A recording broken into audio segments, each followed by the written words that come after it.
The first thing Caleb Mercer did was point a finger in my face and call me a thief. The second thing he did was swear he was going to shut my garage down before the week was over. The third thing? Well, that was when I realized sometimes the loudest person in the room is carrying the heaviest misunderstanding. My name is Arthur Bennett, and for 41 years I've owned Bennett Auto Repair in the little Ohio town of Ash Creek. Around here, people don't usually remember your advertisements. They remember whether you answered the phone at midnight when their daughter was stranded on Route 18, or whether you stayed late so an old farmer could make it home before the snow started. That's how I built my reputation. Slow, one repair at a time, one handshake at a time. The problem with building something over 40 years is that it only takes about 40 seconds for someone to try tearing it all down. That Tuesday morning started like every other. I had my sleeves rolled up, grease on both hands, coffee already cold because I'd forgotten where I left it. Charlie, my only mechanic these days, was underneath a Silverado complaining that engineers hated mechanics. I laughed and told him engineers kept us in business. The bell above the office door rang so hard I thought somebody had broken it. Before I could even step around the truck, a man in his early 30s stormed across the shop floor with a folded invoice clenched in his fist. His face was red enough to match the brake lights hanging over Bay 3. "Arthur Bennett," he shouted so loud every impact wrench stopped. "You come out here right now." I walked over slowly, wiping my hands on an old blue rag. When you've lived long enough, you learn that matching another man's anger never fixes anything. He jabbed the invoice against my chest. "You stole $4,000 from my mother. She trusted you because you're some local hero, and you pocketed the money." Charlie started to step forward, but I gave him a look that said stay out of it. The young man wasn't finished. "You ripped off a widow. You think people won't find out? I'll make sure every news station in this county hears about this." Almost as if the universe wanted to make things worse, Emily Ross from the Ash Creek Gazette was walking by with a coffee in one hand and her recorder in the other. She recognized shouting when she heard it. Within seconds, she was standing near the office pretending not to stare while secretly recording every word. Then Deputy Mason pulled into the parking lot because someone across the street had already called about a disturbance. That's small-town life. You can't sneeze without 3 people offering tissues and 1 asking if you're dying. Caleb pointed toward the faded Bennett Auto Repair sign outside. "By next month, that sign is coming down. Your license is gone. Your business is gone. Your house is probably next."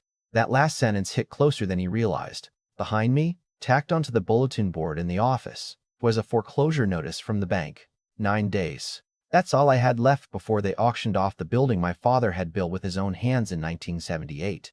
Charlie knew. The bank knew. I knew. Nobody else did. I looked Caleb in the eye. There was hurt behind all that anger. Real hurt. The kind that doesn't disappear after someone calms down. "Sit down," I told him quietly. He laughed. "Don't tell me to sit down." "Old man, sit anyway," I said. "Tell me exactly what happened." "You know exactly what happened." He unfolded the invoice and slapped it across the hood of an old Ford pickup. "My dad died 20 years ago. My mother finally brings her Mustang in because the engine blew. You charged $8,000. Insurance only covered half. She paid what she had. And somehow, you told her the rest was taken care of. Yesterday, I found this paperwork. $4,000 still listed. You made my grieving mother think she'd been helped while you kept the debt hanging over her head." Emily lowered her coffee. Deputy Mason folded his arms. Charlie looked confused because he'd never seen that invoice before. I picked it up carefully. My hands were shaking just enough for Caleb to notice. "Look at that," he sneered. "You know you're caught." But fear wasn't why my hands trembled. They trembled because I recognized the handwriting before I'd even read the name. Some memories don't fade. They wait. Quietly. Patiently. Like old photographs in a dusty drawer. "Arthur," Deputy Mason said gently, "if you've got an explanation, now's probably the time." I stared at the invoice for what felt like a full minute. Then I folded it once, twice, and slipped it back onto the hood. "I can't explain it," I finally said. Caleb threw both hands into the air. "Of course you can't." I looked straight at him, not without breaking a promise I made to a dead man. Everything went silent. Even the air compressor seemed to stop hissing. Caleb stared at me like I'd completely lost my mind before taking one slow step closer. "Then break the promise," he said through clenched teeth. I swallowed hard, feeling the weight of 22 years pressing against my chest all over again. "I can't." Nobody moved after I said those words. Caleb looked at me like I just admitted to a crime. Emily slowly lowered her recorder without even realizing it, and Deputy Mason shifted his weight before saying, "Arthur, you understand how that sounds, right?" I nodded because I did understand. To everyone standing there, an old mechanic refusing to explain a missing $4,000 sounded exactly like a guilty man trying to hide behind some sentimental excuse. Caleb laughed, but there wasn't any humor in it anymore. It was the kind of laugh people let out when disappointment finally hardens into certainty. "You hear that?" he said, turning toward Emily. "He's not denying it. He's telling stories." Then he looked back at me. "My mother spent years believing there were still decent people in this town. She always said Arthur Bennett was one of them. I told her nobody stays honest forever. Looks like I was right." Those words hurt more than the accusation itself. I'd been called stubborn, cheap, old-fashioned, even impossible to work with once or twice. But nobody had ever looked me in the eyes and questioned the one thing I'd spent my whole life protecting: my name. Reputation is a funny thing. You don't really notice it while you're earning it. But the moment someone questions it, you suddenly realize it weighs more than the building you're standing in. Charlie couldn't stay quiet anymore. "Hold on," he said, wiping grease from his arms. "I've worked here 7 years. Arthur has fixed cars for people who couldn't even pay him. He's rebuilt engines for veterans at cost." Caleb cut him off. "That's exactly how con men survive. Do 100 good things so nobody notices the one bad one." Charlie opened his mouth again, then stopped. There wasn't an answer for that because every decent person eventually learns an ugly truth. Once someone decides you're guilty, every good deed becomes part of the disguise. Deputy Mason stepped closer to me. "Arthur, I need something. Anything. Otherwise, this becomes a civil complaint. Maybe worse, depending on what comes out." I looked toward the office window. The foreclosure notice was still hanging there behind the dusty glass. 9 days. I'd spent weeks wondering whether I'd lose the shop because of money. I never imagined I'd lose it because of silence. Caleb noticed me looking toward the office. "What's over there? More unpaid bills?" I almost smiled. "Actually, yes." He blinked, surprised by the honesty. Then maybe karma finally caught up. Maybe it had. Maybe this was the price of keeping a promise longer than anyone should. Emily finally spoke for the first time. "Mr. Bennett, off the record. If there's another side to this, people deserve to hear it." I looked at her kindly. Sometimes the truth belongs to someone who isn't alive to give permission. She frowned. "That's not really an answer." "No," I admitted. "It isn't."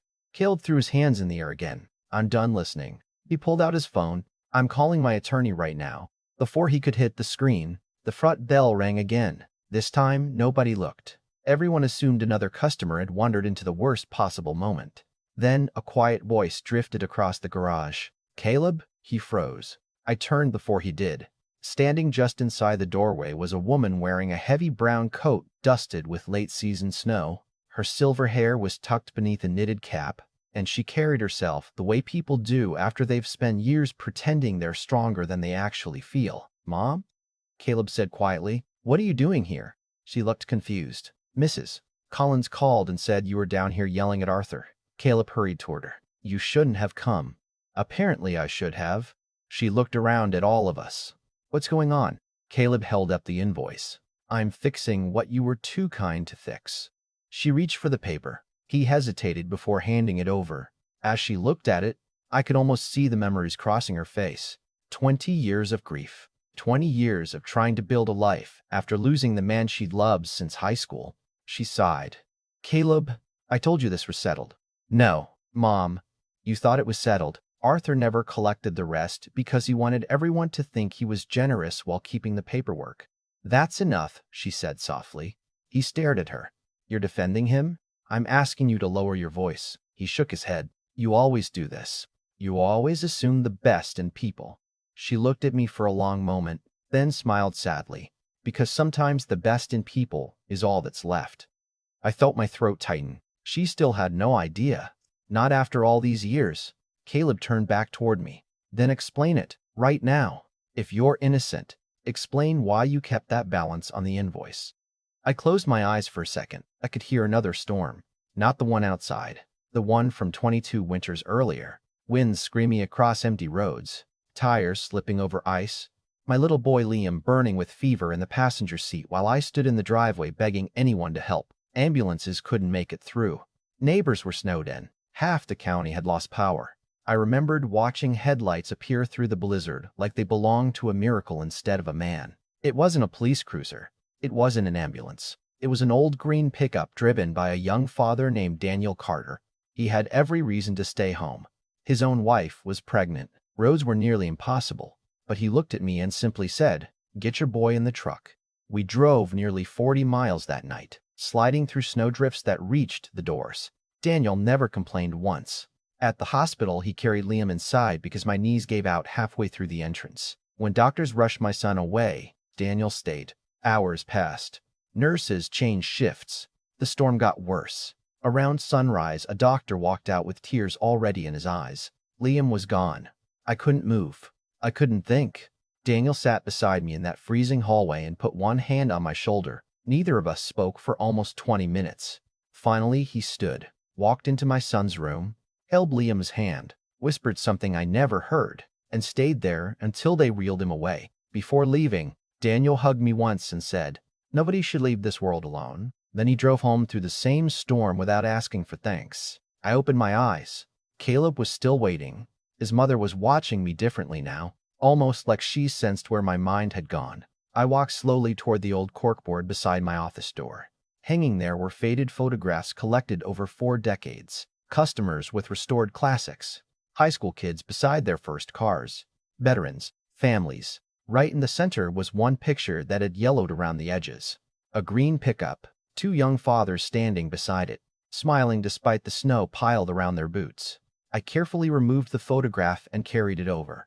"Mrs. Carter," I said quietly. Her eyes widened the second she saw it. She whispered one word, "Daniel." Caleb frowned. "Dad?" She reached for the picture with trembling hands. "Where'd you get this?" "I took it the spring after the storm."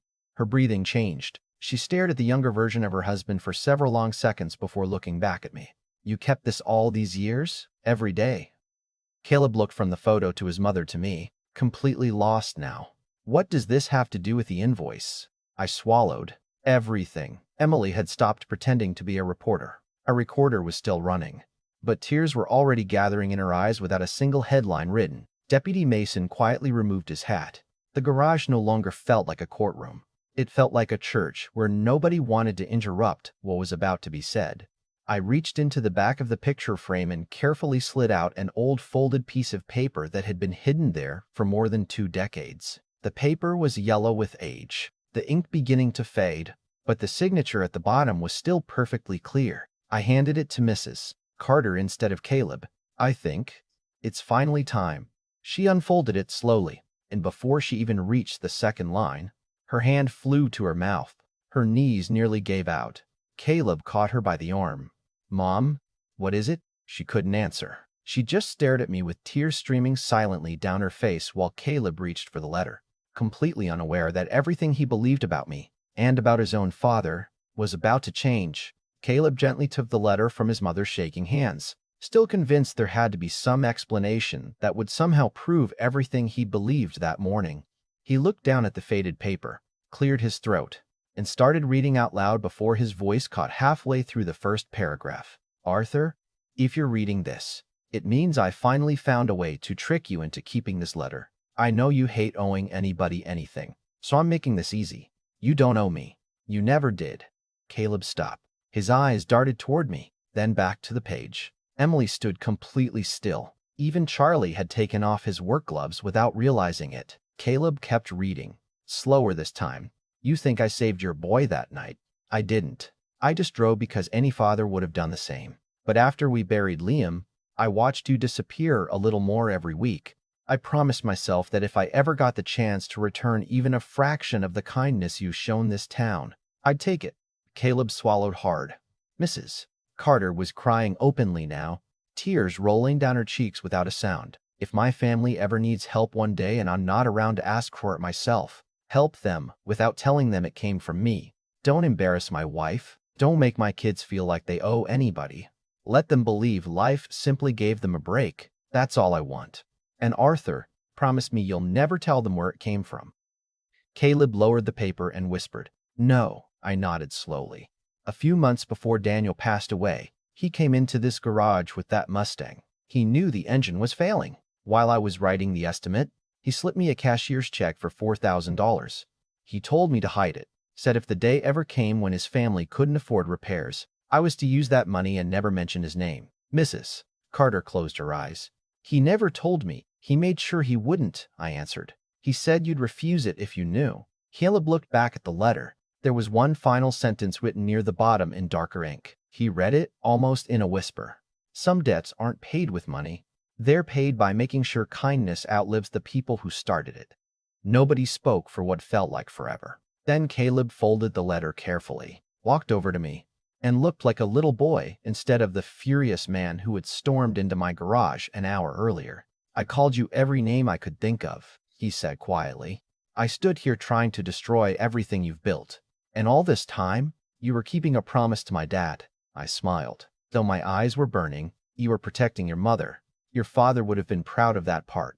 He shook his head. Not the way I did it. Without another word, he wrapped his arms around me. I hadn't expected that. Neither had anyone else. Charlie quietly turned away to give us a moment. Deputy Mason cleared his throat and looked toward the open garage door. Emily lowered her recorder completely. For once, nobody cared about getting the perfect quote. Mrs. Carter stepped closer and took my hands. Arthur, 22 years, she whispered. You carried this alone for 22 years. I laughed softly through the tears. Some promises get lighter with time. This one didn't. She reached into her purse and carefully placed the old letter back in my hands.